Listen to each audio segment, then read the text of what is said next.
2021 election அப்போ நீங்கள் கொடுத்த வாக்குறுதிகள் தான் இது. அந்த வாக்குறுதியை தானே நாங்கள் கேட்குறோம் அப்படின்னு அவங்க கேட்குறாங்க.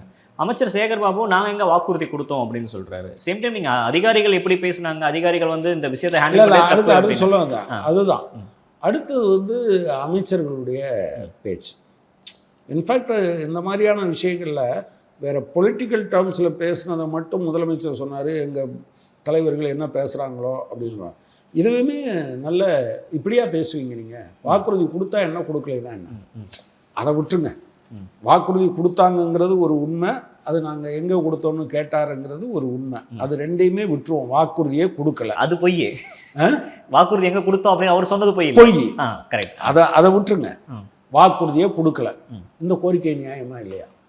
அவங்க போராது நியாயம், அதை பரிசீலனை வைக்க வேண்டியது அரசாங்கத்தோட கடமை. அரசாங்கத்தோட கடமை. எனவே இவர் எதுக்குள்ளே போய் நிற்கிறாருன்னா, அப்போ நீங்கள் பார்க்குற மக்களுக்கு என்ன ஆயிடுதுன்னா, சார் என்ன இப்படி இது டிஜிட்டல் யுகம், அடுத்த நிமிஷம் எல்லாத்தையும் எடுத்து போட்டுருவாங்க.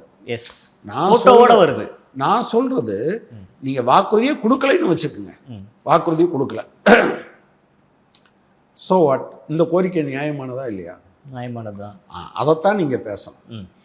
நீங்கள் எப்படி பேசணும்னா, எப்பா இதை கூட வேறு ஸ்டைலில் பேசியிருந்திருக்க முடியும். அவன் வாக்குறுதி கொடுத்தோம், அதெல்லாம் எங்கள் விருப்பம்தான், எங்களால் இப்போ செய்ய முடியல, கொஞ்சம் பொறுங்க, வி வில் ட்ரை, என்ன கெட்டு போகும்?